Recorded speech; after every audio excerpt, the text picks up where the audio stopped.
Yeah, thank you for the introduction, Chris. You're too kind. And hello, everyone. I've enjoyed past Finovate events tremendously, and it's a real pleasure to be on stage this time. So let me start by giving you a brief background on Meniga. So we're a European-focused provider of white-label PFM solutions to retail banks, and we're based out of Iceland, yes, and also from Sweden. Now, we launched our PFM product in 2009 in Iceland in partnership with a local retail bank. And we now have over 6% of Icelandic households using the product. 9 out of 10 of our users say they'd recommend it, and almost half say they've improved their financial behavior because of it, something we're really proud of. Now, we've been growing fast lately and working on several PFM projects in Scandinavia and elsewhere in Europe. But to the demo. So while Einar is logging in, I can tell you that our product includes everything you'd expect in a full-fledged PFM solution. Account aggregation, advanced budgeting, mobile clients for iPhone and Android, admin interface for the banks, and lots more. What sets us apart, however, important given all the presentation here today, is our emphasis on achieving true mass appeal. Now, part of that was to get the basics right, so I want to start by just briefly showing you some of the highlights of our existing product. Now, the application is designed for integration with online banks, but what you're looking at here is the standalone website version of it. So first, notice the clean and uncluttered look of the front page. In the middle, we remind people of the fundamental rule of personal finance: spend less than you earn.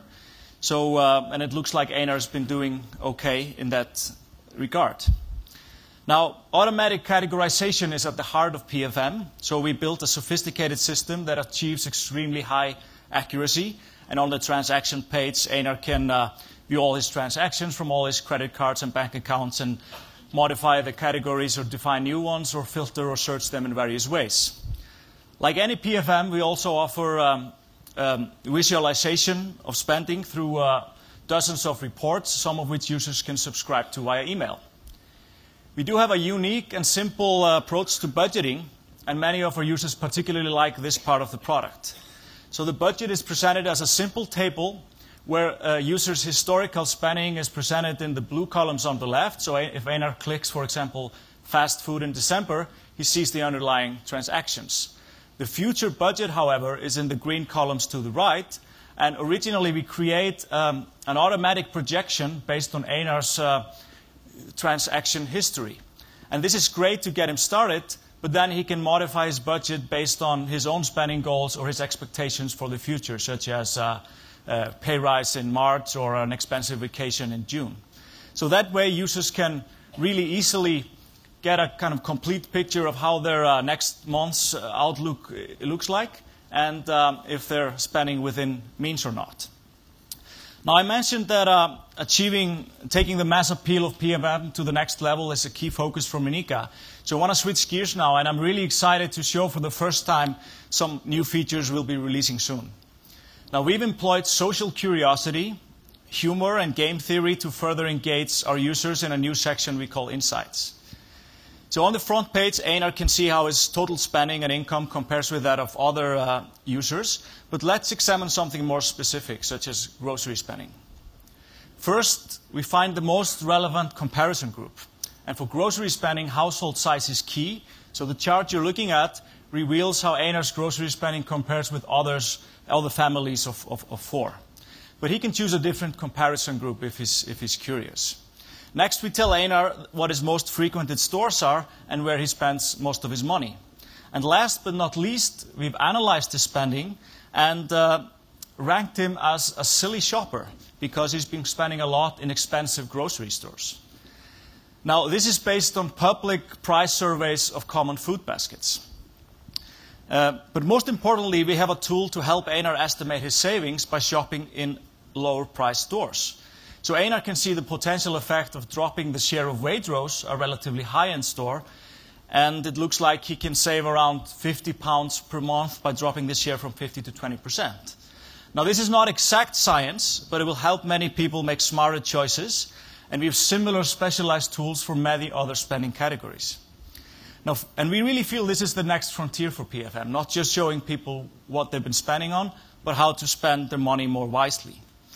Another example, real quick, is rent. So now Einar's comparing to other renters with an apartment in the same location with the same number of bedrooms. And we also tell him that he's spending a third of his income on rent, which is a little on the high end given expert recommendations. We also help him understand kind of what size apartment he can afford in other locations. But finally, I want to share with you a simple example of how we're using games for motivation. So once a month, we challenge our users to answer a short quiz about their own spending habits. This month's quiz is about the cost of running a car, which people tend to significantly underestimate. So Einar has to answer 5 simple questions about his own car-related spending. How much did he spend on fuel in the past 12 months? How much on repair and services? And so on. So after Einar takes the test, he's presented with a score and a rank.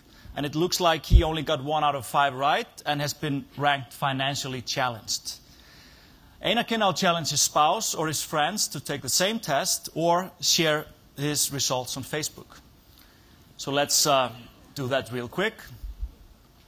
Post a message to his friends, and there. See, now his friends can make some fun of him. Now, the monthly quiz is a simple feature, but one that will get more people to think about their spending, and most importantly, makes it more fun. And those of you who read the New York Times might have noticed an article a few weeks ago with new research saying that testing like this is one of the best ways to get people to remember things.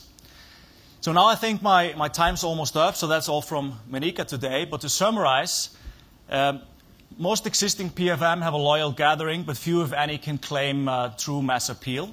But if you're looking for a state-of-the-art PFM solution that's proven in Europe and your online users will actually use, then we'd love to have a conversation with you afterwards. There's a lot we didn't cover, such as how to take this engagement and turn it into business benefits. Thank you.